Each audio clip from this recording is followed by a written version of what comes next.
Hello everyone, my name is Eileen Castellon. I am a student physical therapy assistant at CBT College, and welcome to another week of video responses where we go over patient cases, diagnoses, and interventions.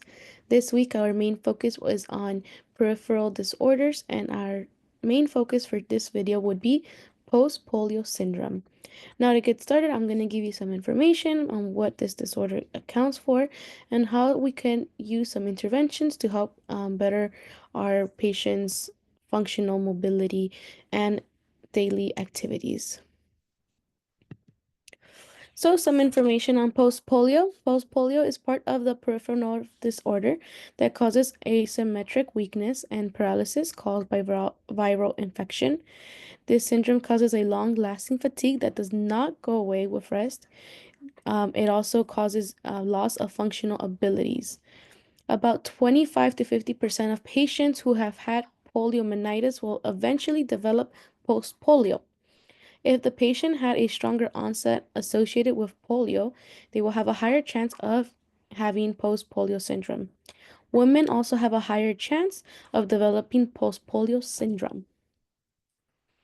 So in this image, this is just a basic image of how post-polio presents in patients of different ages, of course. So some signs and symptoms include fatigue, muscle atrophy, pain, swallowing issues, slow and progressive weakness, and difficulty breathing.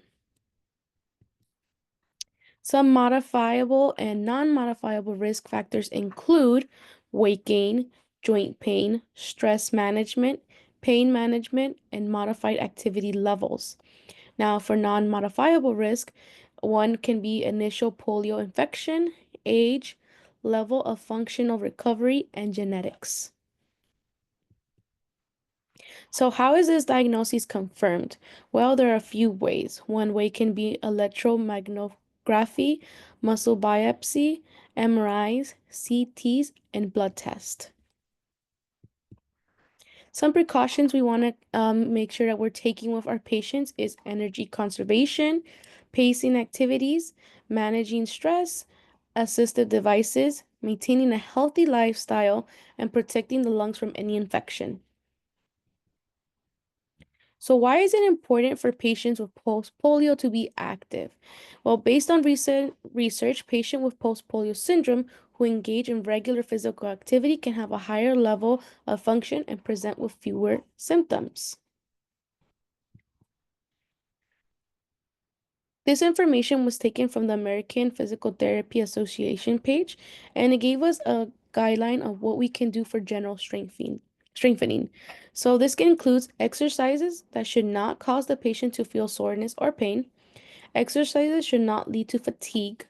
Strengthening muscles can only be done with muscles that have full range of motion, and they should also start in minimum to moderate exercises.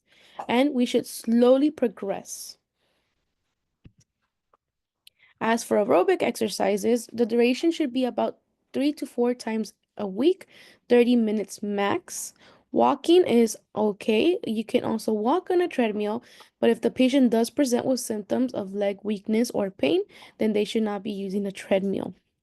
An upper body ergometer or arm bike can also be a great exercise for a patient who have challenges with balance. Stationary bike, aquatic therapy are also some ideas that a patient with post-polio can do. The intensity should also be light to moderate. Stretching is also a big play in this factor because flexibility helps improve range of motion, which leads to daily activities.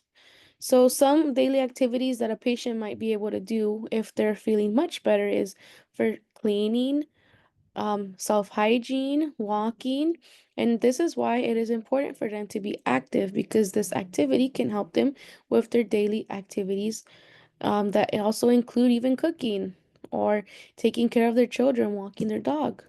So, with stretching, we are reducing risk of falls, improving flexibility, improving balance, manage pain, and reducing risk of osteoporosis. I want to thank you all for watching my short video on post-polio syndrome. I hope that it was helpful for you. Thank you for watching and see you next time.